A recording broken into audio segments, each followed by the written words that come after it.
Dito na po ba tayo titira? Oo anak, tulungan mo na nga ako sa pag-aayos sa mga gamit natin. Marami pa tayong gagawin eh. Sana po na pinayagan niyo na lang akong sumama sa pinsan ko para magtrabaho kasama siya. Hindi ba nag-usap na tayo tungkol sa bagay na yan?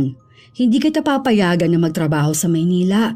Napakadelikado ng panahon ngayon, akala mo ba? Kasama ko naman po si Rhea eh. Hindi niya ako pababayaan. Halos magkasing edad lang kayo ni Rhea. Paano ka niya mapapangalagaan? Masyado lang po kayong mahigpit para naman pong wala kayong tiwala sa akin eh. May tiwala ako sa'yo.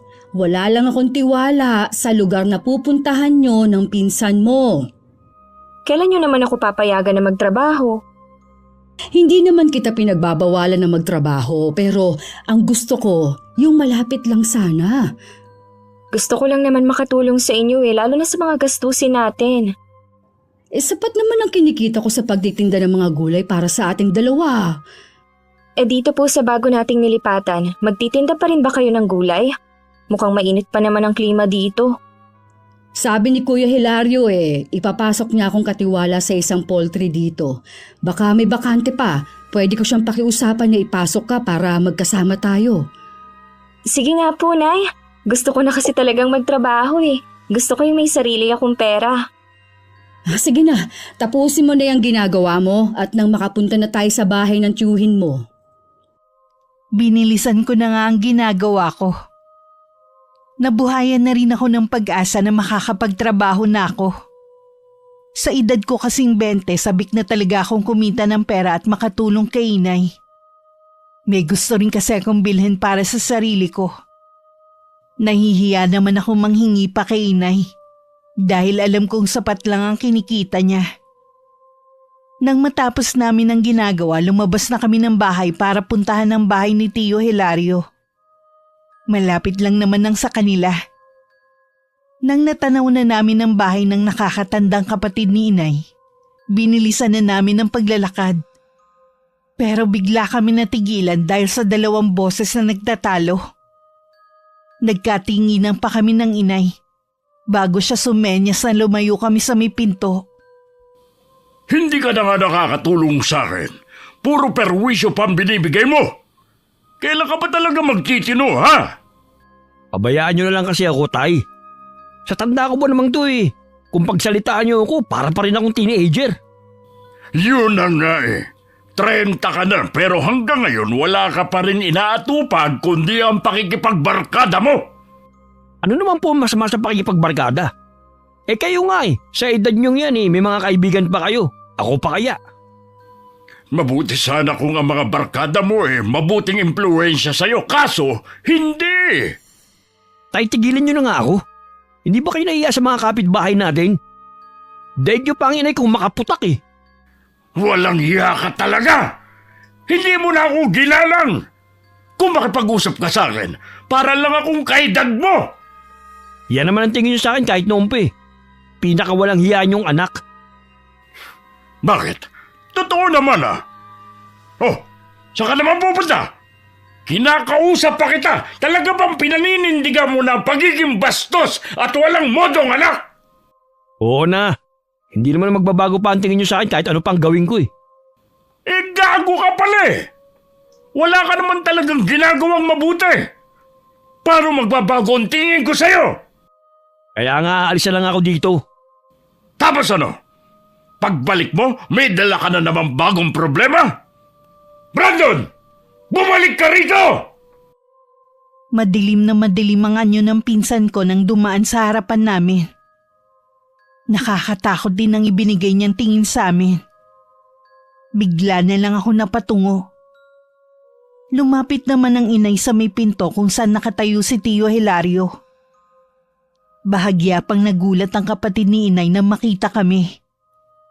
Tinanaw niya muna ang papalayong anak bago niya ibinaling ang atensyon sa amin. Ay, pasensya ka na Kuya Hilario kung wrong timing ang pagpunta namin ha. Huwag niyong pansinin ang inabutan niyo. Masasanay rin kayo sa aming mag-ama. Mukhang matindi ang pinag-awayan niyo ng anak mo. Ganun ba talagang sumagot si Brandon? Oh, Wala talagang preno ang bibig ng lalaking yun. Nasan nga pala ang asawa mong si Ate Edna? At yung mga anak nyo? May ilang buwan na rin na nasa anak namin si Edna na nakatira sa kabilang barangay. Doon ko muna pinatuloy mula nang atakihin sa puso ng dahil kay Brandon. Yung damuhulang na yun ang wala pang asawa sa 5 kong anak. Mukhang wala rin magkakamaling magkagusto sa kanya kung ganon ang pag-uugali. Kawawa lang ang babae sa kanya. Mabuti pang tumandang binata na lang siya. Pero malay mo kuya, baka magbagong anak mo kapag nakapag-asawa. Malabo yung mangyari. Sagad hanggang buto ang pagkasutil ng lalaking yun. Sa bagay, ikaw ang mas higit na nakakakilala sa kanya. Sa buong pag-uusap ni na Inay at Tio Hilario, nakikinig lang ako sa kanila. Hindi ko rin maiwasang maawa sa tiyuhin ko. Sa pagkakatanda ko parang 65 pa lang siya. Pero mukha na siyang mas matanda sa tunay niyang edad. Marahil nga dahil sa sobrang konsumido sa anak niya. Lihim na lang ako napapailing. Pag-uwi sa bahay, napag-usapan pa rin namin ng inay si Kuya Brandon. May mga anak po pala kasing sutil si Kuya Brandon, no, Nay? Oo naman, hindi mawawala sa mga anak na si Sibol na masamang damo. Masamang damo po talaga, ha? Bakit ka natatawa? Totoo naman. Hindi ko po maiwasan na maawa kay Chong kanina. Kahit kay Tia Edna, kahit na hindi ko pa po siya nakakaharap. Biruin niyo, mismong anak pa yata nilang papatay sa kanila. Minsan kasi nasa pagpapalaki rin o di kaya nasa dugo na talaga. Sa pamilya natin, wala naman akong natatandaan na may ganoong pag-uugali sa mga kamag-anak natin. Ewan ko lang sa pamilya ng nanay niya. Baka nga po doon nakuha ni Kuya Brandon ang pagkasutil niya. Ay hindi ko alam, iha. Luto na ba yung sinaing mo? Gusto ko na kasi magapunan ng maaga. Ngayon ko kasi nararamdaman ng pagod sa mahabang biyahe. Gusto ko na magpahinga. Opo, luto na tong sinaing. Maupo na lang kayo, ako nang bahalang maghain. Pinagpahinga muna kami ni Tio Hilario bago niya kami sinamahan sa kanyang amo. Swerte naman natanggap kami ng inay. Tuwang-tuwa ako. At sa wakas makakaranas na rin akong kumita ng sariling pera. Hindi naman ganun kalawak ang poultry ni Mang Tomas. Kaya tingin ko hindi naman kami mahihirapan. Si Tio Hilario naman ang nangangasiwa sa mga alagang baka ni Mang Tomas. Mabait naman ang amo natin. May konsiderasyon din siya sa mga nagtatrabaho sa kanya. Halata nga naman kay Mang Tomas, kuya . Gusto ko na nga sanang mag-resign. Kaso ayaw niya akong pakawalan. Mahirap na daw kasing kumuha ng mapagkakatiwalaang tao. Hindi naman kasi siya naglalagi rito . Huwag kang mag-alala kuya, hindi ka magsisisi na kami ang iyong irekomenda kay Mang Tomas. Pagbubutihin namin ang trabaho. Alam ko naman yun, kaya nga agad na kitang pinapunta rito. Kaysa naman manirahan pa kayo sa probinsya natin. Mabuti nga rin na pinapunta mo kami dito. Nagkatrabaho pa si Janice. Matagal na kasi niyang gusto. Wala naman kasing mapasukan sa atin. Wala nga talaga. Kasi malayo pa sa kabihasnan. Hindi katulad dito . Kahit papano, maraming pwedeng pasukan at malapit pa sa bayan. Kung sakaling lang hindi siya matanggap sa poultry, pwede siyang maghanap ng trabaho sa bayan. Okay na rin na magkasama kami sa isang trabaho. Hindi rin kasi ako sanay na hindi nakikita ang anak ko. Sa bagay nga, nag-iisa lang ang anak mo at babae pa. Kailangan mong ingatan. Kaya nga nung magpaalam sa akin na sasama sa pinsan sa Maynila, mariin ko talagang tinutulan. May tiwala naman ako sa anak ko . Kaya lang, hindi ang pupuntahan niyang lugar. Tama din naman ang ginawa mo. Ang mga kabataan ngayon padalos-dalos sa mga ginagawa minsan. Paano Kuya Hilario? Mauuna na kami umuwi sa'yo. Nauna na sa bahay si Janice eh. Tsak na hinihintay na ako nun. Sabihan mo lang ako kung may kailangan pa kayo, ha? Punta lang kayo sa bahay. Nang dumating ang inay, nagsasalansan ako ng mga panggatong sa likod bahay. Nagmano lang ako sa kanya bago bumalik sa kusina. Para naman ipagtimpla siya ng salabat. Matagal na kasing hindi umiinom ng kape ang inay. Dahil sa sinisikmura siya. Nang matapos naman ako magluto para sa hapunan namin, tsaka ko siya tinabihan sa mahabang upuan. Scene 6. Alam niyo ba, Nay, nakita ko po kanina si Kuya Brandon. Nagtatalo sila nung asawa ni Aling Fe. Ha? Bakit kaya? Sa pagkakarinig ko po sinigawan niya si Aling Fe dahil sinisingil na siya ng utang sa tindahan. Narinig yata nung asawa kaya nagtalo sila. Muntik na ngang masuntok si Kuya Brandon May umawat lang sa asawa ni Aling Fe. Bastos talaga ang batang yon. Makakahanap rin siya ng katapat niya kung hindi siya magbabago. Mabuti nga po siguro yun para magtino siya. Grabe na po yung perwisyong ibinibigay niya sa pamilya niya. Naaawa nga ako sa tiyuhin mo eh. Kaya wag mo nalang banggitin na nakita mo sa kanya. Baka mag-away na naman ang mag-ama. Kahit hindi po tayong magsabi, meron niyang magpaparating kay Tio Hilario. Ay sa bagay nga, kahit papaano, hindi sa atin ang galing. Oo nga po. Gusto niyo na po bang kumain? Mamaya na lang. Kunin mo muna yung langis ko. Papahiran ko lang muna itong binti ko. Ay, kanina pa kasi nangingimay eh. Araw ng linggo. Naisip ng inay na mamalengke sa talipapa na malapit sa amin. Dinamihan na niya ang pagluluto ng ulam para mabigyan na rin si Tio Hilario. Ako na lang ang nagdala sa bahay ng tiyuhin ko. Pagdating doon, nagtaka ako kung bakit saradong-sarado ang buong bahay. Aalis na sana ako nang maalala na hindi pala umaalis ng araw ng linggo ang tiyong. Bigla akong kinutuban ng hindi maganda. Makailang ulit din akong tumawag pero walang sumasagot. Naisipan ko ng puwersahin ng pagpasok. Nakita ko ang tiyuhin ko na nahihirapang huminga na hawak ang dibdib habang nasa sahig. Agad ko siyang nilapitan at inalalayang makaupo. Kumuha rin ako ng isang basong tubig. Ayos na po ba ang pakiramdam niyo, Chong? Oo, iya. Salamat at dumating ka. Kagabi pa kasi masama ang pakiramdam ko eh. Baka po kailangan niyo nang dalhin sa ospital. Ayos lang ako, iya. Nanggagamot pa ba ang inay mo?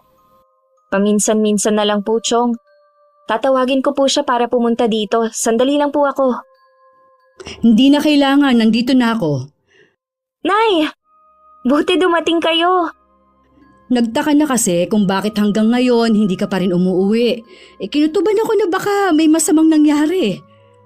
Si Tio Hilario kasi naabutan kong hirap sa paghinga. May sakit ka ba sa puso, kuya? Wala akong sakit sa puso. Ay, kagabi pa kasi masama ang pakiramdam ko eh. Pupuntahan ko sana kayo kanina sa inyo. Balak kong magpatingin sa iyo. Kaya nga lang talagang hindi na ako nakaalis pa ng bahay. Sige. Susuriin kong lagay mo. Nasaan nga pala si Brandon? Ewan ko sa lalaking yun kung nasaan na namang lupalop naroroon. Nung Biyernes pa hindi na uwi rito. Madalas bang manikip ang dibdib mo? Ngayon lang nangyari ito sa akin. Hindi naman kaya sa matinding pagod na rin? Yun din ang palagay ko eh. Tsaka, iwasan mong pag-iisip lagi. At saka yung magalit. Ay, hindi maiiwasan. Lalo't araw-araw na lang akong nakakatanggap ng reklamo sa mga ginagawa ni Brandon. Katulad kahapon, akong sinisingil nung may-ari ng bilyarang nasira ng barkada niya. Hayaan mo na siyang lumutas sa problema niya. Nasanay na kasing ikaw ang taga-ayos sa mga gusot niya eh. Nakakahiya naman kasi sa mga piniperwisyo niya. At saka, dito na sa bahay pumupunta. Ay, yun nga lang. Tsaka anak mo pa rin siya. Kahit ano man ang gawin niya, hindi mo rin matitiis. Nakaramdam tuloy ako ng inis kay Kuya Brandon ng mga sandaling yon. Hindi man lang kasi niya naisip na napakapalad niya sa pagkakaroon ng ama. Ako kasi bata pa lang namatay na ang aking ama. Puro na lang sa kwento ng inay ko siya nakilala. Hindi naman agad namin iniwan si Tio Hilario. Pinagluto na rin namin siya ng pagkain niya. Habang nag-uusap ang magkapatid sa silid, dumating naman bigla si Kuya Brandon. Naabutan niya akong nakaupo sa sala. Anong ginagawa mo rito? Hindi kasi namin maiwan ang tatay mo eh. Naabutan ko kasi siyang nahihirapan huminga kanina. Nasaan siya ngayon? Nasa kwarto, nag-uusap sila ng inay. Ayos na kaya ang lagay niya? Oo, ginamot na siya ng inay kanina. Wow! Hindi ko alam na doktor palang nanay mo. Isang albularyo si inay sa amin. Marami na siyang napagaling sa lugar namin. Sabi mo eh. May pagkain kaya sa kusina? Meron, nagluto na ako kanina. Ayos. Kanina pa ako nagugutom eh. Hindi mo man lang ba sisilipin muna ang itay mo bago ka kumain? Mamaya na. Makakapaghintay naman siya eh. Pero itong pagkalam ng sikmura ako, hindi na. Naiiling na lang ako na sinundan ko siya ng tingin habang papuntang kusina.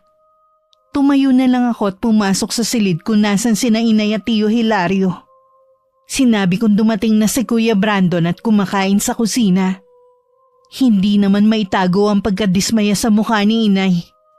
Si Tio Hilario naman blanko lang ang ekspresyon ng mukha. Ilang sandali muna ang lumipas bago pumasok si Kuya Brandon. May sakit daw kayo. Bigla kasing nanikipan dibdib ko kanina. Buti dumating si Janice. Bakit nga pala ngayon ka lang umuwi? Akala ko hindi niyo mapapansin na wala ako dito sa bahay eh. Pwede ba yun? Dadalawa na nga lang tayo rito sa bahay. Huwag niyo sabihin na pagagalitan niyo na naman ako. Kararating ko nga lang eh. Nakikiusap ako sa'yo, iho. Mahina pa ang itay mo. Huwag mo muna siyang sagot-sagutin. Siya naman itong may problema eh.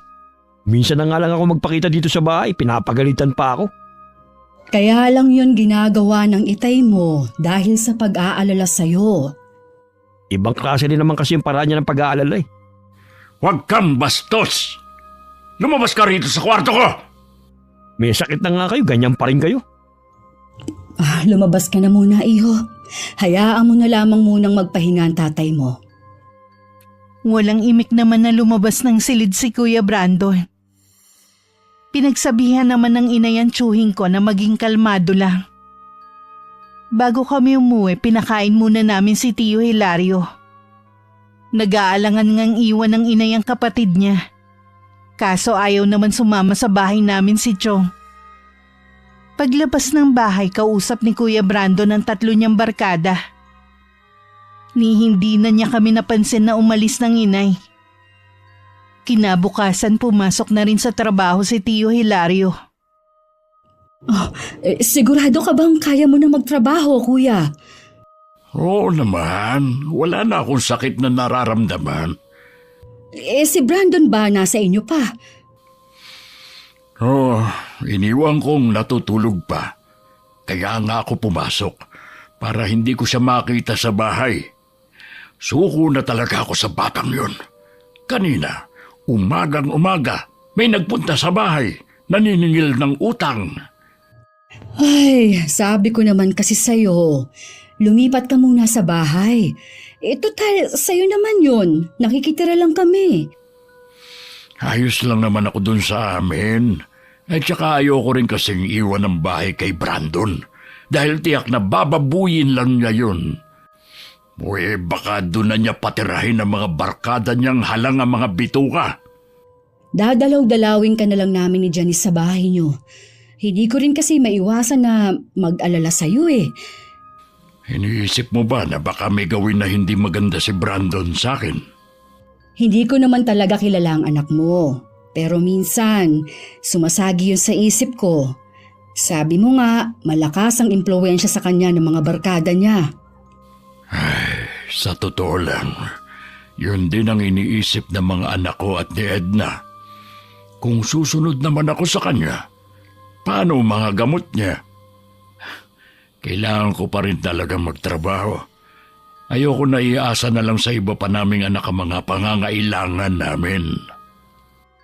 Binantayan na lang ng inay si Tio Hilario. Baka kasi gumawa siya ng mabibigat na trabaho sa poultry. Napansin ko namang wala nang iniindang sakit ang tiyuhin ko. Sadya talagang magaling manggamot si inay. Sabay-sabay din kami umuwi nung hapon. Wala namang kaming kamalay-malay na nasa bahay lang si Kuya Brandon at hinihintay ang ama niya. Mabuti naman dumating na kayo, Tay. Bakit narito ka pa? Hinihintay ko po kayo eh. May kailangan po ako sa inyo. Kung pera ang kailangan mo, wala. Wala akong pera dito. Naibigay ko na sa nanay mo ang sahod ko para pambili niya ng gamot. Kahit magkano lang po. Kailangan ko lang talaga eh. Hindi ka ba makaintindi, ha? Wala akong pera dito. Ang damot nyo naman? Tarantado ka pala eh. Kung nagtatrabaho ka ba naman, di sana may sarili kang pera. Ano pong magagawa ko? Wala kang gustong tumanggap sa akin. Dahil nga sa ugali mong yan. Naturingang may ama ka. Hindi naman maaasahan. Ano hindi maasahan? Ako lahat ang nagbabayad ng mga utang mo. Ako ang umaareglo sa mga gulong kinasasangkutan mo. Tapos sasabihin mo, hindi mo ako maasahan? Tama na po. Ang dami nyo pang sinasabi. Pera lang naman ang hinihingi ko. Bastos ka talagang lalaki ka. Lumayas ka rito sa pamamahay ko. Wala ka talaga silbi. Oo na, aalis na. Napahinga na lang ng malalim si Tio Hilario sa matinding galit sa anak niya. Hinawakan pa niya ang dibdib at bahagya yung hinagod-hagod. Nakakaramdam na naman kasi siya ng paninikip ng dibdib. Kinabukasan sa poultry, inabutan na namin si Tio Hilario na naglilinis ng kulungan ng mga manok. Binati lang namin siya ng inay at nagumpisa na rin kami magtrabaho. Samantala ng mga oras na yun, nasasangkot na naman si Kuya Brandon sa gulo. Kasalukuyan siyang nasa barangay hall kasama ang mga barkada niya. Dinampot sila ng mga barangay tanod dahil hindi sila mapigil sa panggugulo sa talipapa. Pinababayaran din sa kanilang grupo ang mga nasira nila. Pinasundo naman si Tio Hilario ng kapitan para kausapin. Si Chong na lang ang humarap at nakiusap sa mga tindera at tindero ng talipapa. Nabigyan ng palugit ang anak para mabayaran sila. Talaga bang hindi ka na magbabago, ha? Hindi ko naman sinabing mangialam kayo sa akin eh. Paano hindi ako mangingialam? Pinatawag nga ako ni Kapitan. Di sa kanya kayo magalit, wag sa akin. Bakit wala kayong kaimik-imik ng barkada mo kanina? Lahat kayo parang mga maamong tupa na nakatungo lang. Huwag niyong bayaran ng mga nasira ko kung ayaw niyo. Talagang hindi ko babayaran. Sa tingin mo, may pagkukuhanan ako, ha? Nasaid na lahat ng ipong ko nang dahil sa'yo.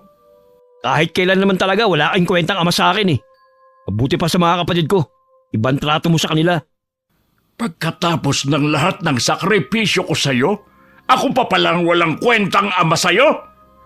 Kung ikaw ba naman, ginagaya mo ang pagiging mabait at responsable ng mga kapatid mo, hindi sana mawawala ang amor ko sa'yo. Oo na, ako na ang pinakamasamang anak nyo. Sana nga lang, hindi na lang kayo naging ama ko. Hayop ka talaga! Sige tay, suntukin niyo ako. Bakit hindi mo ituloy? Itong piski ko, ituloy niyo na. Alam ko naman matagal niyo nang gustong gawin sa akin yan eh. Lumayas ka rito. At huwag ka na magpapakita sa akin kahit kailan. Layas!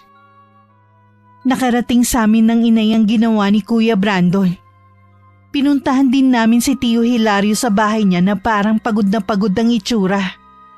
Napag-alaman namin sa mga kapitbahay niya na nagkaroon na naman ng matinding pagtatalo ang mag-ama. na hindi na bago sa kanila.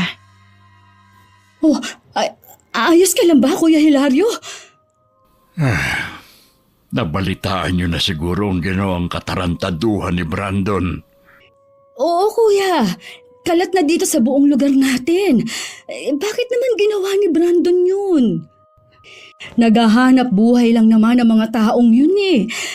Wala naman yatang atraso ang mga tindera at tendero sa kanila.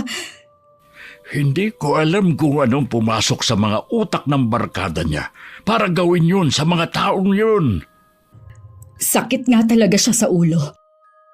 Hindi na din kita masisisi kung nasagad ka na nga talaga. Hindi lang pasensya kong nasagad, Divina, pati ang pagiging ama ko. Parang gusto ko na siyang itakwil. Patawarin ako ng Diyos sa pag-iisip ng ganitong bagay. Tao lang ako na nakakapag-isip ng hindi tama. Naiintindihan naman kita, Kuya. Nasaan na ba si Brando ngayon? Pinalayas ko na. Kapag bumalik ulit siya, palalayasin ko ulit. Huminahon ka muna, Kuya.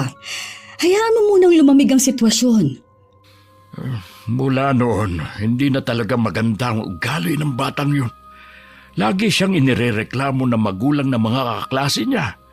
Halos linggo-linggo na lang kung pumunta sa eskwelahan ng nanay niya. Akala ko'y magbabago siya kapag tumanda na. Ayun pala, lalong lalala.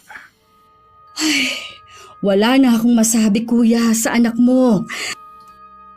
Kapag kailangan mo ng tulong, nandito lang kami ni Janice. Gusto kong murahin si Kuya Brandon sa isip ko dahil sa mga pinaggagawa niya. Awang-awa naman ako sa ama niya na hindi na napigilan ng pagluha.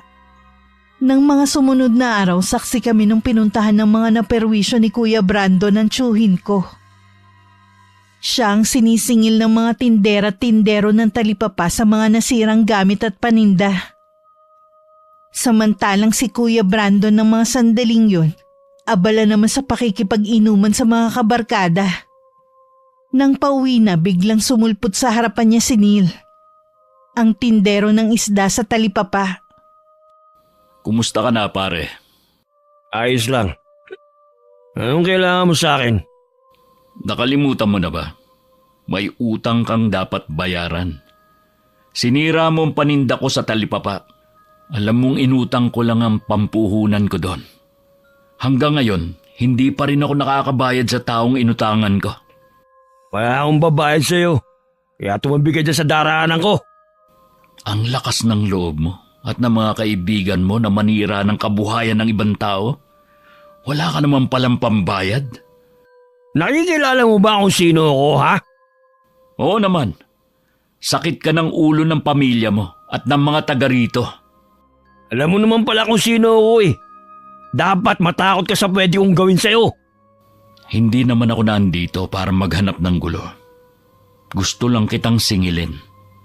Wala akong ipambabayad sa'yo. Kaya humingi ka na. Wala kang pambayad sa akin pero araw-araw kang umiinom. Kahit ubusin ko pa ang lahat ng alak sa mga tindahan dito, wala kang pakialam. Hindi kita titigilan hanggat hindi mo ko nababayaran. Sinabi ng... Hoy! Bumalik ka rito! Hindi pa ako tapos! Buisit. Mayabang din ang isang yun. Dahil lang naman dito sa amin. Dahil sa nangyari sa talipapa, tuluyan na yung pinasara. Kaya mahirap tuluyang bumili ng ulam. Kung sa bayan kami pupunta, mapapamahal naman kami sa pamasahe. Mabuti na lang naisipan ni Neil na maglako na lang ng isda sa mga bahay-bahay. Yun nga lang, madalas isang klase lang ng isda ang nilalako niya. Yan lang ba ang isdang inilalako mo, iho? Opo, ito lang po eh. Gustuhin ko man po na maglako ng ilang klase ng isda. Kapos naman po ako sa puhunan. Nay, si Kuya Neil po yung nagtitinda sa may talipapa. Isa po siya sa mga naperwisyo ni Kuya Brando nung magwala sila doon. Ah, ganun ba? Pasensya ka na, iho, hindi ko alam. Pamangkin ko si Brandon. Magkapatid kami ng ama niya. Naubos po kasi ang puhunan ko. Hindi pa nga ako nakakabayad sa taong inutangan ko. Kaya yung pinakamurang isda na lang muna ang inaalok ko ngayon. Masarap naman ang ganyang isda. Nakausap mo na ba ang pamangkin ko? Nagmamatigas po siyang bayaran ng mga nasira niya sa mga paninda ko. Sabi pa tatayin niya ang singiling ko. Wala namang kasalanan si Mang Hilario sa ginawa niya eh. Tsaka alam ko po, araw-araw na pinupuntahan ng ama niya ng mga kasama ko. Ayoko na makidagdag pa. Napakabuti mo naman, iho. Salamat at malawak ang pangunawa mo. Si Brandon po ang may atraso sa akin. Dapat lang na siyang singiling ko. Naku, malabo nang mabayaran ka ni Kuya Brandon. Wala ngang trabaho yun eh. Naku, napakwento na kami sa'yo. Pagbilhan mo nga ako ng 1 kilo. Sige po, ipapalinis niyo na rin po ba? Oo, sige. Naisip ko kung katulad lang ni Nilang pinsan ko at mga kaibigan niya, siguro mas tahimik ang lugar namin. Mabilis naman nalinisan ang binili naming isda. Ako na lang din ang nagluto sa mga yun. Dahil 1 kilo, 2 klase ng luto ang ginawa ko. Habang kumakain kami ng inay, nabanggit niya muli si Neil. Alam mo ba kung saan nakatira yung sinil? Malapit po sa may simbahan ng bahay nila. Bakit po ninyo naitanong? Wala naman, naitanong ko lang. Para kasing ngayon ko lang siyang nakita sa lugar na ito.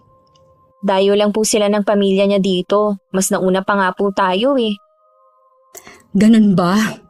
May pamilya na siya? Ibig sabihin, asawa at anak? Opo, minsan po kasama niya sa pagtitinda sa talipapa ang misis niya. Halos kasing edad lang niya si Brandon pero mas responsable siya. Nasa tao na po talaga ang pag-uugali. Katulad po ni Kuya Brandon, hanggang ngayon wala pa ring pagbabago sa kanya. Malamang dadalhin niya na yun hanggang sa pagtanda niya. Huwag nating pangunahan ang kapalaran niya. Umaasa pa rin ako na balang araw magbabago ang pinsan mo. Sana nga po, alang-alang man lang kay Tio Hilario. Muling pinuntahan ni Neil ang pinsan ko sa tinutuluyan nito. Gaya nung una nilang paghaharap, lasing na naman si Kuya. Sa kabila ng pananalim ng mga mata ni Kuya Brandon, kalmado lang na nakatingin sa kanya si Neil. Ano na naman ang kailangan mo? Kailangan ko na ang pera ko. Anong pera mo? Wala naman ako natatanda na meron kang pinatago sa akin pera. Ang lakas kasi ng loob mong manira ng negosyo ng ibang tao. Hindi mo naman pala kayang panindigan ang ginawa mo. Hoy, nagtitimpi lang ako sa iyo ha. Umalis ka na. Kundi upaan talaga kita. Ibigay mo muna sa akin ang pera ko. Inuubos mo ang pasensya ko ha. Ha? Itong sa'yo. Hindi ko alam na bulag ka pala. Bakit naman sa hangin mo pinapatama ang mga suntok mo? Paano mo nailagan ang mga suntok ko? Lasing ka na kasi. Itong tandaan mo. Hindi kita titigilan hanggat hindi ka nagbabayad. Gago! Mapapagod ka lang. Pero wala kang makikita sa akin.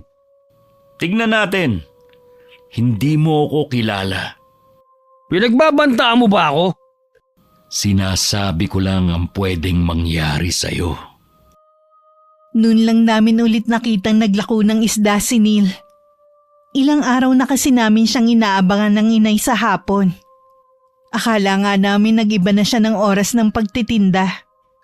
Kaya nang makita ko siyang paparating, inabangan ko na siya sa may gilid ng kalsada. Bakit ngayon lang yata kita nakitang naglako ng isda? Nagkasakit kasi mag-ina ko.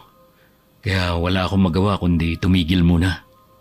Kawawa naman, sabay pa sila. Oo nga eh. Hindi pa nga maayos ang lagay ng anak ko. Pero sabi ko, kailangan ko na maghanap buhay. Oo nga pala, nanggagamot si nanay. Baka gusto mong ipagamot ang mag-ina mo sa kanya. Sige. Tatanungin ko ang asawa ko. Hindi kasi yon naniniwala sa mga albularyo eh. Wala naman kasing mawawala kung susubukan niya. Magaling ang inay, marami na siyang ginamot na gumaling. Pag uwi ko sa bahay mamaya, sasabihan ko ang asawa ko. Ito na yung isda mo. Salamat, Suki Bago umuwi, dumaan pa si Neil sa bahay ni Tio Hilario. Nagbabaka sakali kasi siya na baka doon na ulit umuwi ang pinsan ko. Pinuntahan kasi niya ang tinutuluyan nito pero wala na dun si Kuya Brandon. Nang makita nga ni Neil si Tio Hilario at nalaman na wala dun ang anak, sa matanda na lang niya sinabi ang pakay niya. May sakit po kasi ang anak ko eh. Pampa-check up lang po sana. Ako, pasensya ka na iyo. May nauna na kasi sa iyo eh. Yung kasamahan mong tindero. May sakit din daw kasi ang bunso niya. Gusto man kitang tulungan. Wala na akong pera dito. Naiintindihan ko po kayo. Ilang araw ko na po kasing hindi nakikita si Brandon. Siya naman po talaga may atraso sa akin. Ako na ang humihingi ng pasensya sa nagawa ng anak ko sa inyo. Alam kong napakalaking perwisyo ang ginawa niya. Hindi po dapat kayong humihingi ng dispensa sa lahat ng mga ginawa ng anak nyo. Kung biktima kami, biktima rin po kayo ng sarili niyong anak. Sa totoo lang, wala na akong mukhang maiharap sa mga tao rito. Pakiramdam ko ako ang sinisisi ng lahat kung bakit ganoon si Brandon. Mula po nung dumating ako rito, puro magaganda lang ang naririnig ko sa ibang tao tungkol sa inyo. Ugali na po talaga yon ng anak nyo. Hindi dahil may pagkukulang kayo. Sana katulad mo ring mag-isip si Brandon. Dahil walang sapat na perang pampacheck up, napilitan na rin si Neil na dalhin sa bahay ang kanyang anak, kasama ang asawa. Agad namang ginamot ni inay ang bata. Makalipas nga ang ilang sandaling gamutan, umuwi na rin si Neil. Nakatulog na rin ang bata habang ginagamot ng inay. Sabi ng mag-asawa baka naginhawaan ng kanilang anak. Ilang araw na kasing hindi makatulog ang bata. Hinatid ko pa sila hanggang labas ng bahay namin at saka ako bumalik. Sana naman po tuloy-tuloy na ang paggaling ng bata. Nakakaawa kasi Huwag kang mag-alala. Gagaling na rin siya. Pati ang nanay ginamot ko na rin. Nay, habang ginagamot niyo palang bata kanina, nagkwentuhan pala kami ng asawa ni Kuya Neil. Kailangan pala nila ng malaking halaga kaya pinipilit nilang singilin si Kuya Brandon. Malamang, wala na silang ibang malapitan. Ganun na nga po, inutang lang pala nila ang kapital para sa negosyo nila. Ngayon, sinisingil na daw sila ng pinagkakautangan nila. Ay, bakit ba? Kung sino pa ang hikaos sa buhay, sila pa ang nagigipit sa buhay. Oo nga po kung meron lang sana akong ekstrang pera, ipapahiram ko na lang. Kakausapin ko si Kuya Hilario kapag maganda ang mood. Alam ko kasi inuunti-unti niyang pagbabayad sa mga naagrabyado ng pinsan mo. Nakakainis talaga si Kuya Brandon. Ang daming nadamay dahil sa ginawa niya. Tapos tatay niya pa ang nagbabayad. Tapos na yon. Wala na tayong magagawa pa. Hindi ko pa rin maiwasang hindi sisihin si Kuya Brandon sa mga nangyayari. Lingid sa amin ng inay, bumalik na sa bahay nila ang pinsan ko. Kasalukuyan sila nag-uusap ni Tio Hilario na hanggang sa mga sandaling yon galit pa rin sa anak. Bakit ka pa umuwi? Hindi ba't pinalayas na kita? Bahay ko rin naman to May karapatan pa rin akong umuwi rito. Ang kapal din naman ang mukha mo. Wala kang ambag sa pagpapagawa ng bahay na ito, kaya wala kang karapatan dito. Anak nyo pa rin ako, tay. May malasakit nga kayo sa ibang tao. Sa akin pa kaya? Kung pwede nga lang mamili ng pwedeng maging anak ginawa ko na. Sa ayaw at sa gusto nyo, uwi na ako rito. Kung dito ka uwi, kailangan mo magtrabaho dahil wala na akong balak hati ang kasakita ko. Alam nyo naman na walang tumatanggap sa akin sa trabaho. Pwes, baguhin mo yung ugali mo para matanggap ka. Pagod na ako sa'yo. Sige na, magtatrabaho na ako. Bukas na bukas maghahanap ako ng trabaho. Pagigihan mo ang paghahanap mo. Kahit may pagdududa si Tio Hilario na magagawa nga maghanap ng trabaho ni Kuya Brandon, Binigyan pa rin niya ang anak ng pagkakataon. Kinabukasan sa poultry na banggit ni Tio Hilario na bumalik na nga ang pinsan ko sa kanila. Imbis na matuwa, mas nag-alala pa ako sa pwedeng gawin ng pinsan ko sa tiyuhin ko. Oh, saan daw siya naglagi? Hindi na ako nagtanong pa. Alam niyo po, Chong, sana hindi niyo na siya tinanggap sa bahay niyo. Puro problema lang naman ibinibigay niya sa inyo eh. Janice, huwag mong sabihin yan. Anak pa rin ni Kuya si Brandon. Tama naman ang sinabi mo, Iya. Kaya lang wala siyang mapupuntahan. Pero binigyan ko siya ng kondisyon na kailangan niyang magtrabaho. Dapat lang po para maranasan niya kung paano magbanat ng buto. Bakit hindi mo ipasok dito sa poultry ang anak mo? Para nasusubaybayan mo rin ang bawat ginagawa niya. Gustuhin ko man, sira siya kay Mang Tomas dahil sa ginawa niya dati. Ganun ba? Wala pala siyang pagpipilian kundi maghanap ng trabaho sa sarili niyang paraan. Kailangan ko lang maging matigas sa kanya sa pagkakataong ito. Bahala na muna siya sa buhay niya. Lagi kong isinasama sa dasal ko na sana magbago na si Brandon. Naku Nay, hindi na yung tinatabla ng dasal. Malala na ugali niya. Huwag ka kasing kontra ng kontra dyan. Nagpapasalamat nga ako sa pagdating niyong mag-ina. Kahit papano meron akong karamay. May dahilan ng Diyos kung bakit kami napunta dito. Huwag po kayong mag-alala, Chong, kahit walang pakialam sa inyo si Kuya Brandon. Kami naman po ng inay hindi kayo pababayaan. Salamat sa inyong mag-ina. Wala kaming kamalay-malay ng inay na ang pagiging malapit namin kay Chong. Binibigyan pala ng masamang kahulugan ni Kuya Brandon. Madalas kasi namin dalhan ng pagkain ng kanyang ama. O di kaya yayain sa bahay na lang kumain. Ano na naman yung dala mo? Kakanin to. Luto ng inay. Nandyan ba si Tio Hilario? Wala pa siya, nangangahoy. Ubus na kasi mga panggatong namin eh. Sana ikaw na lang ang nangahoy imbis na ang tatay mo. Pagod na nga siya sa pagtatrabaho, pagdating dito sa bahay niyo siya pa rin ang gumagawa. Ano bang pakialam mo sa amin ha? Nagmamalasakit lang ako sa tatay mo. Ikaw tong walang pakialam sa kanya. Alam mo, kayo ng nanay mo nagdala ng kamalasan sa amin eh. Bakit kami?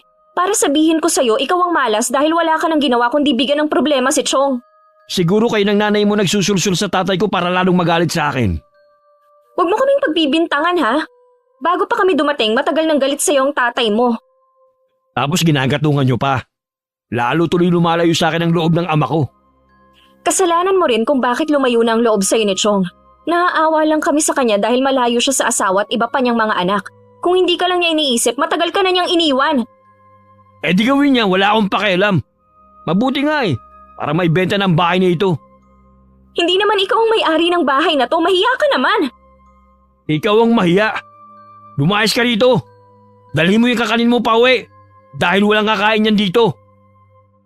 Malakas pang binalibag ni Kuya Brandon ang pinto nang makapasok siya sa loob ng bahay.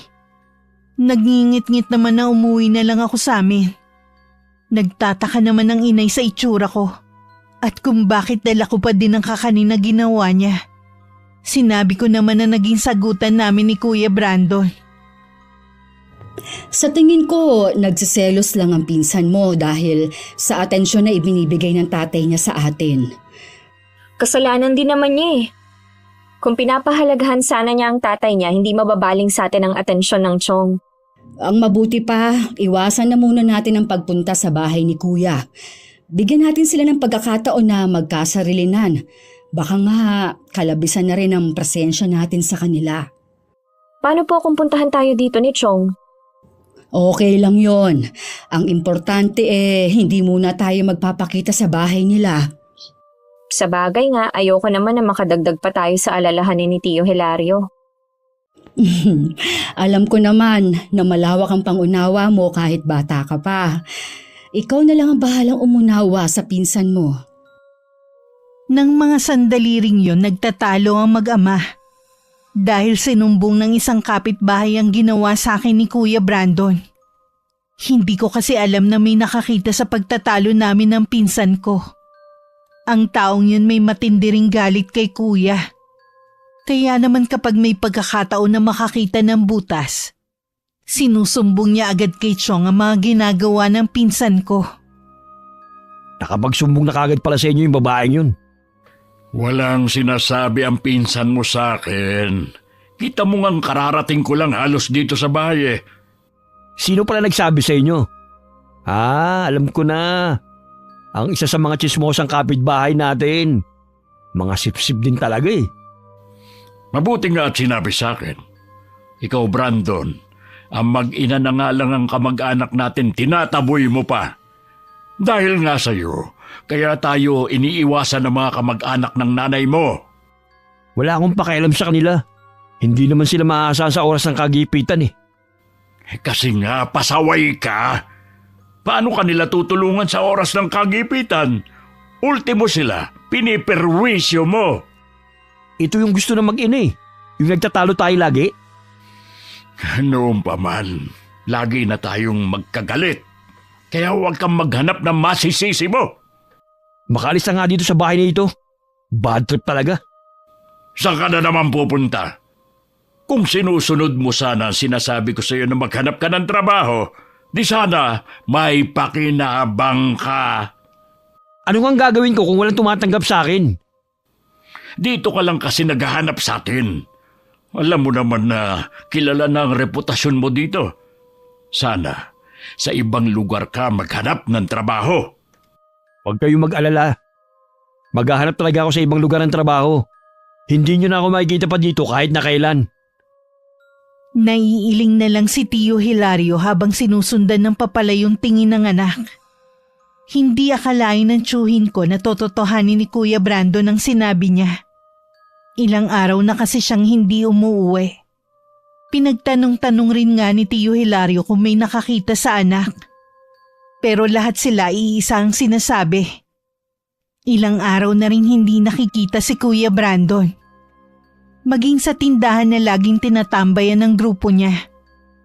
Sa bahay ni Tio Hilario, bigla na lang niya naisipang tingnan ng titulo ng lupang kinatitirikan ng bahay niya.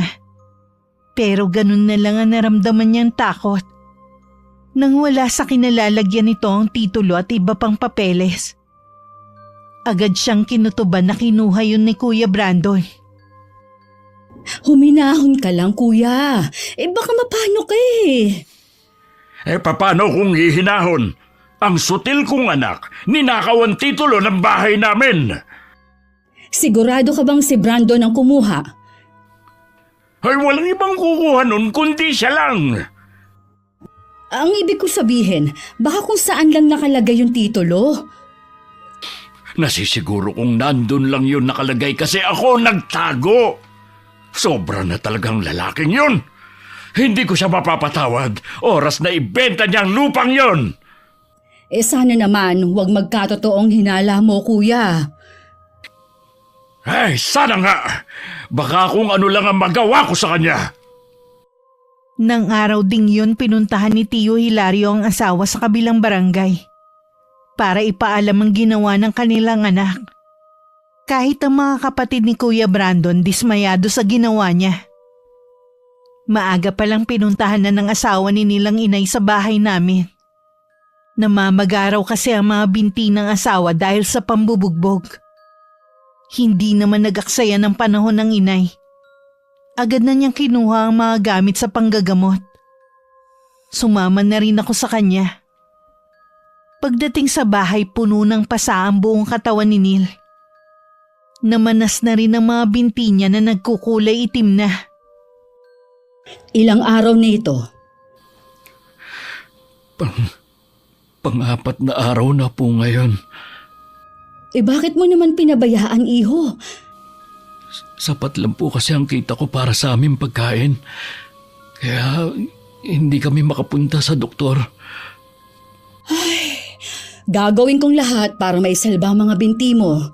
Sa nakikita ko kasi, malala na ito. Nakikiusap po ako, Aling Divina. Tulungan niyo po ako. Ako lang po inaasahan ng pamilya ko eh. Gagawin ko ang lahat, kaya ikalma mo lang ang sarili mo. Kuya Neil, sino palang may gawa niyan sa'yo? Si Brandon. Si Brandon ang may gawa nito sa akin. Sabi ko na nga ba eh. Habang hawak ako sa magkabilang braso ng dalawa niyang kaibigan, pinubugbog niya ako. Hindi pa siya nakontento. Pinagpapalo niya ng bakal ang mga binti ko para daw hindi na ako makalabas ng bahay namin. Ano ba ang dahilan niya? Bakit niya ginawa sa'yo? Sinisingil ko na kasi siya sa utang niya. Narinig ko kasi na meron na siyang pera. Kahit pinsan ko pa siya, kung akong nasa kalagayan mo, isusumbong ko na siya sa pulis. Malaking abala lang yun sa amin. Isa pa, hindi naman papansinin na reklamo namin eh. Sana dumating ng karma ni Kuya Brandon nang maranasan niya ang hirap ng mga naging biktima niya. Janice! Huwag mo ngang hilingin ang kapahamakan ng kapwa mo. Hindi tama yon. Bakit, Nay? Tama ba yung ginawa niya kay Kuya Neil at sa iba pa? Tama bang nakawin niya ang titulo ng ama niya? Walang awa si Kuya Brandon kaya tama lang na maparusahan siya. Sana nga kung saan man siya naroroon ngayon makahanap na siya ng katapat niya. Naiintindihan ko naman ang punto mo. Pero huwag mo namang sabihin ang bagay na yan. Hayaan mo na ang Diyos ang magparusa sa mga nagawa niyang kasalanan. Itinikom ko na lang ang bibig ko kahit parang sasabog na sa bigat ang dibdib ko. Ayoko kasi magtalo pa kami ng inay sa harapan ng ibang tao. Nang sulyapan ko si Neil, namimilipit siya sa sakit habang ginagamot siya ng inay. Ang asawa naman niya hindi mapigilan na mapaiyak. Pagkatapos gamutin ng inay ang mga binti ni Neil, nakaramdam naman siya ng ginhawa. Ilang beses pa nung bumalik ang inay para gamutin siya hanggang tuluyan siyang gumaling. Nakauwi na rin si Tio Hilario galing sa bahay ng anak. Hindi pa namin binabanggit ng inay sa kanya ang ginawa ni Kuya Brandon. Araw ng linggo habang nagsasampay ako ng mga damit na nilabhan ko, biglang dumating si Tio Hilario. Halata sa kanya ang bigat ng problema. Agad ko naman siyang pinapasok sa loob ng bahay. Mabuhay din kasi ang tayo niya. Tinawag ko na rin ang inay na nasa kusina. Galing sa bahay kanina yung taong pinagbentahan ng lupa at bahay ni Brandon. Ha? Ang bilis naman niya naibenta. Sa murang halaga lang niya binenta dahil sa pagmamadaling magkapera. Anong sabi nung bago may-ari? Kailangan ko nang umalis sa bahay na yun sa 1 linggo. Iniregalo daw niya kasi sa anak na bagong kasal lang ang bahay na yun. Ay, ano ba itong ginawa mo, Brandon? Hindi pa alam ng asawa ko at mga anak. Hindi ko alam kung paano sasabihin sa kanila ang kauna-unahang naipundar ko. Tuluyan nang nawala sa amin. Kung hindi mo pa kayang umuwi sa mga anak mo, dito ka muna sa bahay na ito. Kung tutuusin ikaw pa rin naman ang nagmamay-ari ng bahay na ito. Hindi ko pa naman naibibigay sa iyo ang kabuuang bayad. Kapirasong lupa lang ito kumpara sa bahay at lupa namin. Maraming alaala din ang bahay na yun dahil doon nagsilaki mga anak namin. Hindi ganun kadali na isuko ko yun. Alam ko naman yun. Ang ibig ko lang naman sabihin, pwede naman naming isauli ito sa'yo. Kaysa wala nang matira sa inyo. Bakit? Bakit nangyayari ito sa akin? Maaaring mahirap maunawaan ngayon ang pangyayaring ito, pero magtiwala ka na merong dahilan ng Diyos kung bakit nangyayari ito sa'yo. Hindi na napigilan pa ni Tio Hilario na mapaiyak sa sama ng loob. Awang-awa naman ako na tahimik lang sa isang tabi. Hindi ko rin mailarawan ang matinding galit na nararamdaman ko sa pinsan ko ng mga sandaling yun. Makalipas ang ilang araw, lumipat na sa bahay namin si Tio Hilario. Kaya lang hindi siya makausap ng maayos. Lagi lang siyang tulala at tila malalim ang iniisip. Dumating naman si Neil na may dalang isdang nilalako. Masigla na ulit siya at hindi na iniinda ang sakit ng binte. Bahagya pa siyang nagulat nang makita si Tio Hilario sa bahay namin. Ngayon lang kita ulit nakitang naglako ng isda. 2 linggo po kasi akong nasa bahay lang. Si Aling Divina po pala. Nasa poultry pa sila mag-ina. Mamayang tanghali pa ang uwi nila. Ah, ganun po ba? Iwan ko na lang po ang isda dito. Pasasalamat ko po kasi siya po ang nagpagaling sa akin. Bakit? Ano ba ang naging sakit mo? Wala naman po ako naging sakit. Namaga po yung mga binti ko dahil sa pambubugbog sa akin. Ha? Sino naman ang gumawa nun sa'yo? Ang anak niyo pong si Brandon. Ha? Si Brandon na naman. Narinig ko po kasi na meron na siyang pera kaya sinisingil ko na siya. Kaya alam po binugbog niya ako. Ay, ako na ang humihingi ng kapatawaran sa ginawa ng anak ko sa iyo, ha? Pasensya na po kayo, Mang Hilario. Pero hindi ko po mapapatawad ang ginawa ng anak niyo. Naiintindihan kita, iyo. Huwag ka mag-alala. Hindi naman ako galit sa sinabi mo. Sige po. Aalis na po ako. Kailangan ko po kasing maubos tong tinitinda kong isda. Pag-uwi namin ng inay, sinabi ni Tio Hilario na galing kay Neil ang isdang iniluto niya. Nagkatinginan naman kami ng inay. May palagay kasi kami na alam na ng tiyuhin ko ang ginawa ng anak kay Neil. Hindi nga kami nagkamali nang banggitin yun ng tiyuhin ko. Bakit hindi niyo sinabi sa akin ang ginawa ni Brandon kay Neil? Ayaw na naming dagdagan pa ang mga alalahanin mo. Tsaka gumaling na rin naman si Neil eh. Suko na kami mag-asawa sa anak namin ngayon. Mula ngayon, wala na akong pakialam sa kanya. Kung may mabalitaan man kayo sa kanya, huwag niyo na lang sabihin sa akin. Kuya, talaga bang wala nang puwang sa puso mo ang pagpapatawad sa anak mo? Wala na, Divina. Sabi ko nga sa'yo, naubos na ako dahil sa kanya. Naiintindihan kita, kuya. Pero umaasa pa rin ako na balang araw, magkakaayos pa kayong mag-ama. Hayaan na lang natin si Chong, panahon na lang sigurong magpapahilom sa galit niya. Hindi ko lang kasi maiwasan na mag-alala. Katulad ngayon, tulala na naman siya habang nakatanaw sa bintana. Kahit gaano pa po katatag ang isang tao, mauubusan din ng lakas. Hindi biro ang pinagdaanan ni Chong, lalo't may sakit pa ang asawa niya. Basta, iparamdam lang natin sa kanya na nandito lang tayo sa tabi niya. Opo, Nay, maaasahan niyo ako sa bagay na yan. Habang naghihirap ang kalooban ni Tio Hilario, nagpapakasaya naman si Kuya Brandon sa ibang lugar. Habang nilulustay niya ang perang pinagbentahan ng lupa ng ama. Nang tingnan niya ang kanyang pera, nagulat pa siya. Dahil iilang lilibuhin na lang ang natira. Ito na lang palang natitira sa pera ko. Hindi na ito magkakasa sa susunod na linggo. Kailangan makagawa ko ng paraan kung paano magkapera. Habang iniisip ni Kuya Brandon kung paano siya magkakapera na naman, nagpaplano na rin si Neil ng gagawin niyang paghihiganti sa pinsan ko. Kahit tutol ang kanyang asawa sa plano niya, itinuloy pa rin niya yun. Masyado na rin binalot ng galit ang kanyang puso. Gagamitin niya ang natutunan niya sa kanyang ama tungkol sa pambabarang.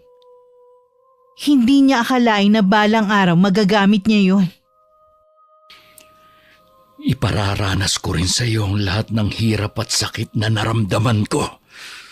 Lintik lang ang walang ganti.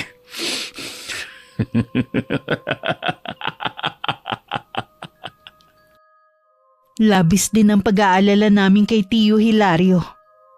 Maliban kasi sa paminsan-minsan niyang pagkakatulala, may mga pagkakataon na tila hindi niya kami nakikilala. May mga pangyayari din na kahit hating gabi lumalabas siya ng bahay at naglalakad-lakad.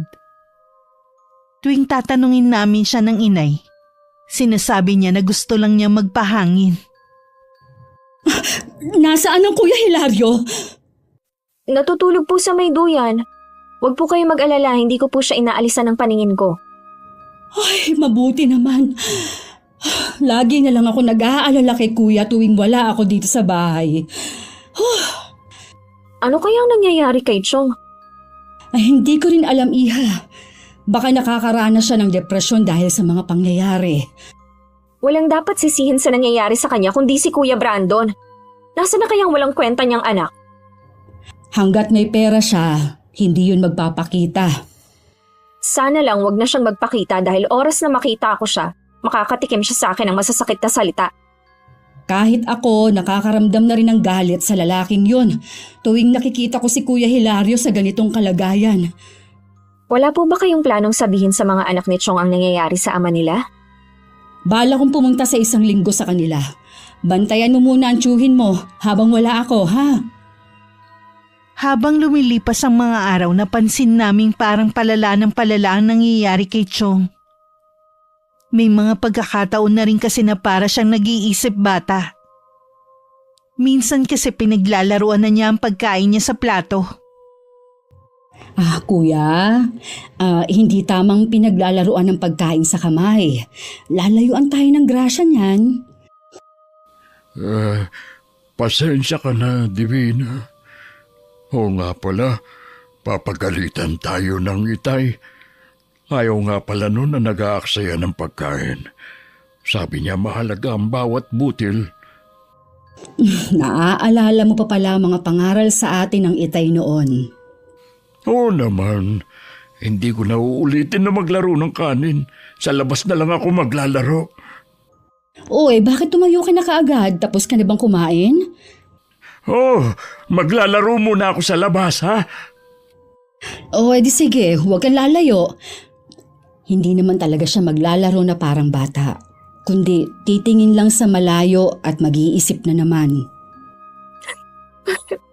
Inay, awang-awa na po ako kay Chong. Ay, alam ko naman. Kahit ako, araw-araw nadudurog ang puso ko sa nakikita kong kalagayan ni Kuya Hilario.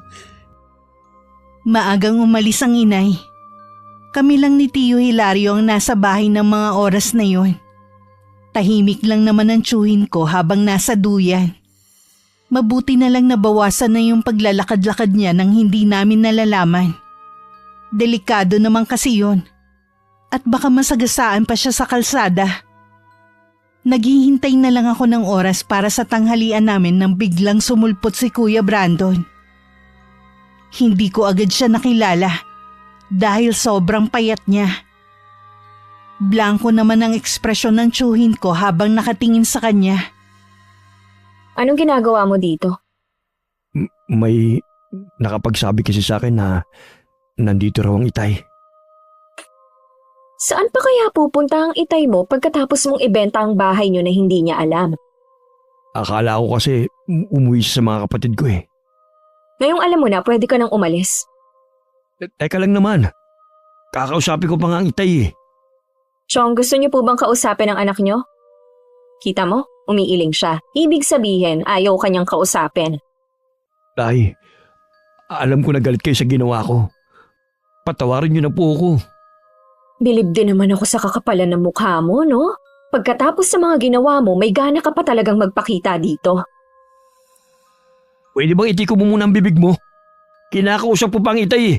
Sabat ka naman ng sabat. Umalis ka na rito! Hindi ka namin kailangan sa pamamahay na ito!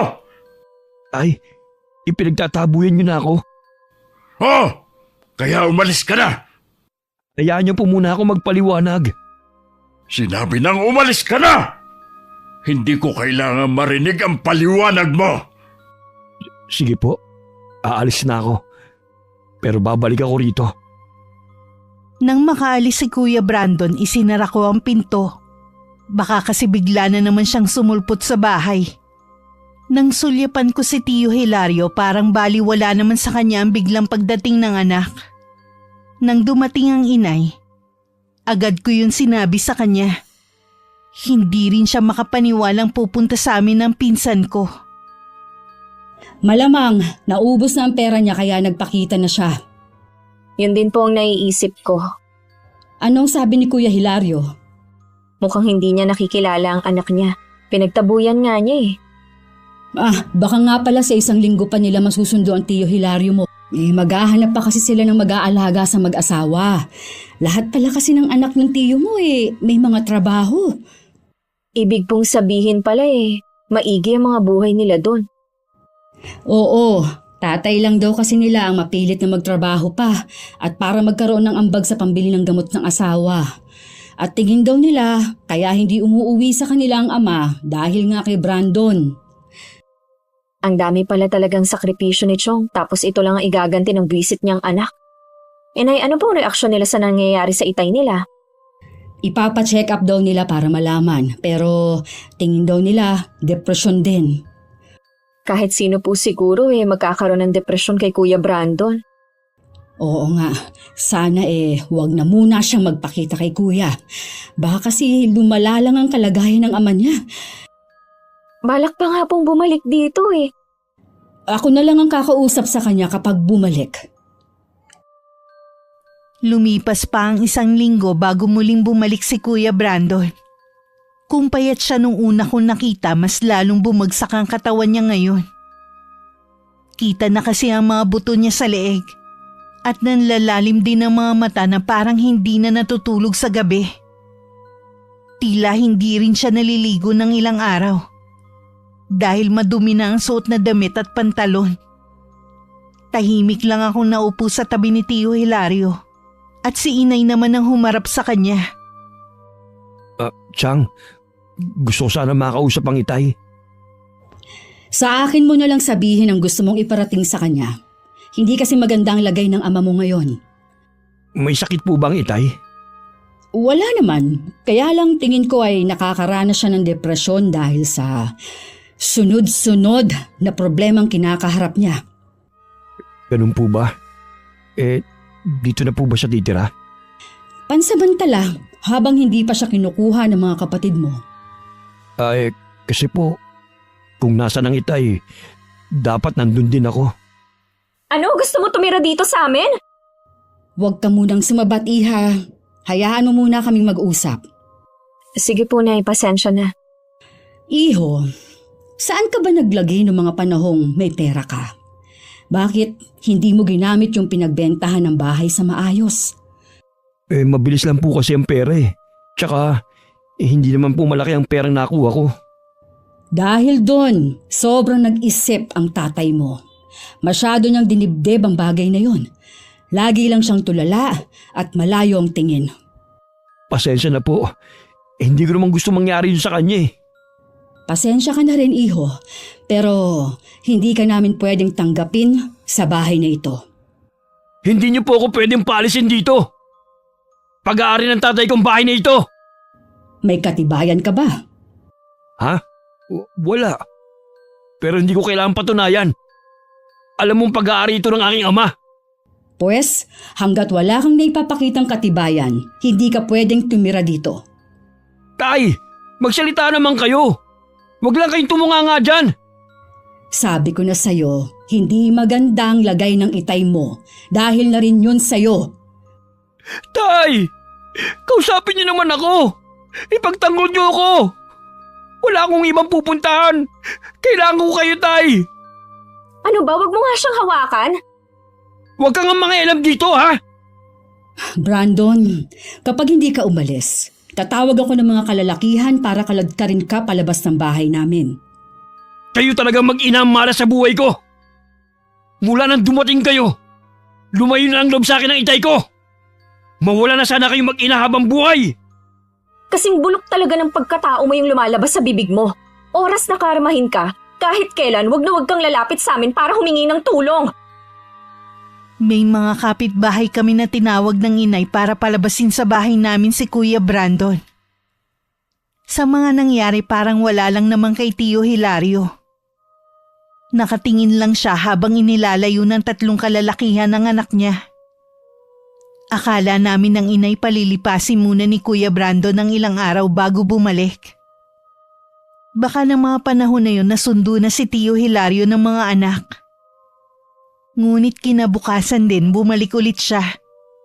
Labis kami nawindang ng inay sa itsura niya nang humarap sa amin. Anong nangyari sa'yo? Bakit puno ka ng sugat sa buong katawan?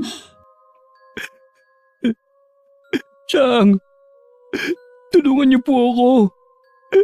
Nagmamakaawa po ako sa inyo. Naku Nay, paalisin niyo na siya dito. Hindi niyo ba nakikita? Inuuod na mga sugat niya. Baka mahawa pa tayo ng sakit na meron siya. Wala na po talaga akong malapitan kundi kayo.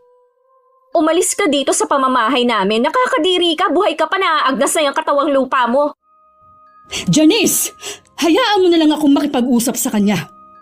Kapag tinanggap niyo siya dito, aalis ako. Janice! Bumalik ka dito! Ay! Ikaw naman, Brandon. Hindi ka pwede dito.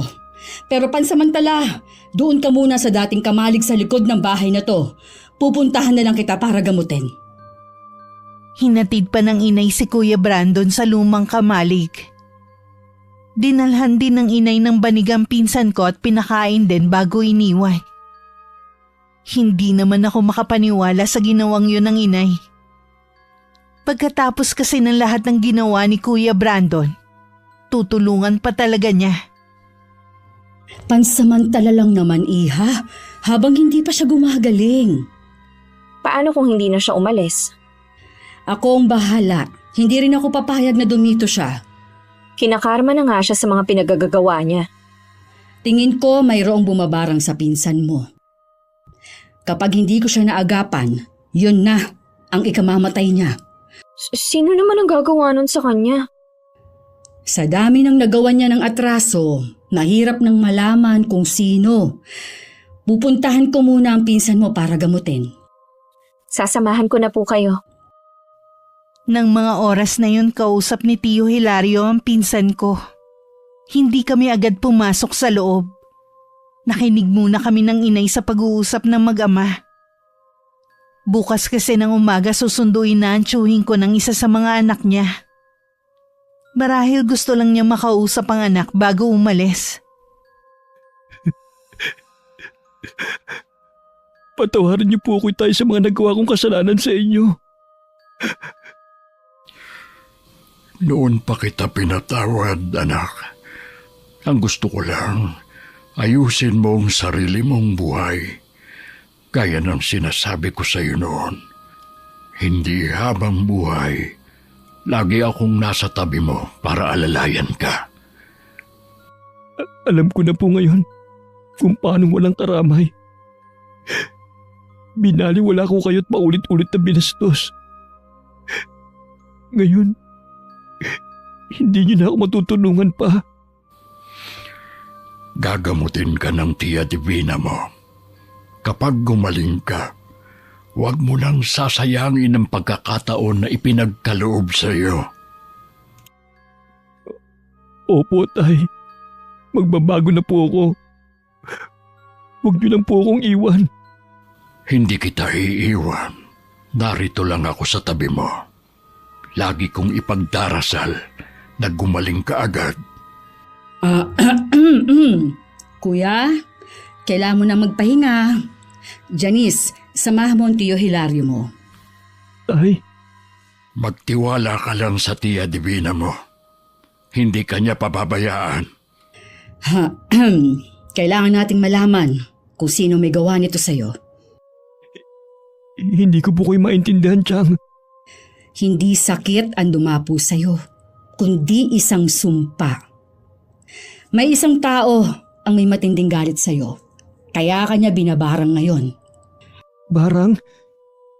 Hindi to totoo. Chang, ayoko pa pong mamatay. Chang, tulungan mo ako. Huminahon ka lang. Tutulungan kita sa abot ng aking makakaya. Salamat po. Habang tumatagal, patindi ang sakit sa mga binti ko. Parang dinudurog. Ay, patingin nga. Mahabaging langit. Ay, nabubulok na ang mga binti mo. Nilalabasan na rin to ng mga insekto. Chang, tulungan mo ako. Oo, iho. Nahimatay siya sa matinding sakit na nararamdaman niya. Alam ko na rin naman kung sino may gawa nito. Kailangan ko siyang puntahan bago mahuli ang lahat. Pinuntahan ni inay ang bahay ni Neil. Nung una ayaw siyang harapin ng lalaki. Sinabi lang ng inay na alam niyang binabarang ni Neil ang pamangkin. Kung hindi niya haharapin ng inay ko, hindi niya magugustuhan ang gagawin niya. Kaya naman napilitan na rin lumabas ang lalaki. Hindi rin siya makatingin ng diretso. Alam kong matindi ang galit mo kay Brandon dahil sa ginawa niya sa'yo. Pero hindi tama ang gumamit ka ng pambabarang para gumante. Alam mong kasalanan sa Diyos ang ginawa mo. Nadala lang po ako ng matinding galit ko kay Brandon. Hindi po biro ang perwisyong ginawa niya sa akin at sa pamilya ko. Ilang araw na gutom ang asawa at mga anak ko dahil hindi ako makapaghanap buhay. Naiintindihan kita. Pero sana bawiin mo na ang ginawa mong sumpa kay Brandon. Paano po kung bawiin ko? Tapos hindi naman siya magbago. Sa dinadanas niyang paghihirap ngayon, sa tingin ko, naturuan mo na siya ng leksyon. Babawiin ko na po ang sumpang ginawa ko. Hindi ko naman po talaga intensyon na makasakit. Lalo na ang makapatay ng tao. Nadala lang talaga ako ng matinding galit. Alam kong mabuti kang tao. Salamat at hindi mo na ako pinahirapan pa. Patawarin niyo po ako, Aling Divina. Pakisabi rin po kay Brandon na patawad. Sa makalawa po, aalis na kami ng pamilya ko rito. Babalik na po kami sa probinsya namin. Hangad ko ang swerte sa pag-alis nyo. Alam ko, matutupad ang mga pangarap ninyong mag-asawa. Basta't samahan nyo palagi ng dasal ang bawat gagawin ninyo. Maraming salamat po. Nung umuwi ang inay, wala pa ring malay si Kuya Brandon. Naghihilom na rin ang mga sugat niya sa buong katawan. Huminto na rin sa pagkabulok ang mga binti niya. Nag-alay pa ng orasyon ng inay para hindi lapitan ng mga elemento ang katawang lupa ng pinsan ko. Dahil mahina pa ito. Kinabukasan maagang sinundo si Tio Hilario ng 2 niyang anak. Sinabi naman namin ang nangyari sa kapatid nila. Pero hindi sila nagpakita ng anumang simpatya hanggang makaalis sila. Sana maging aral na kay Kuya Brandon ang nangyari sa kanya. Hinihiling ko rin na sana magawa siyang patawarin ng pamilya niya balang araw. Sigurado ako, pagising niya mamaya, hindi na siya ang Brandon na kilala natin. Kahit nagagalit ako sa kanya, naaawa pa rin ako na para na rin siyang ulila ngayon. Tandaan mo anak, lahat ng nangyayari sa atin, pangit man o maganda, ay may laging dahilan. Ang importante sa lahat, laging tumawag sa Panginoon sa lahat ng oras na nalilito ka at hindi alam ang gagawin. Baka kasi naliligaw ka na ng landas. Katulad ng nangyari sa Kuya Brandon mo. Nalungkot naman si Kuya Brandon nang malaman na wala na ang kanyang ama. Dahil tingin naman namin nagbago na siya, pinayagan na rin siya ng inay na manatili sa kamalig. Nang mga sumunod na araw, nabalitaan namin ng inay na may trabaho na si Kuya Brandon. Isa-isa rin niyang nilapitan ng mga taong nagawa niya noon ng mali at humingi ng kapatawaran. Isa ako sa mga buhay na saksi na kahit gaano pa kasama ang isang tao, kapag pinili magbago ay walang imposible. Basta samahan ng mataimtim na dasal. Wakas. Dito na po ba tayo titira? Oo anak,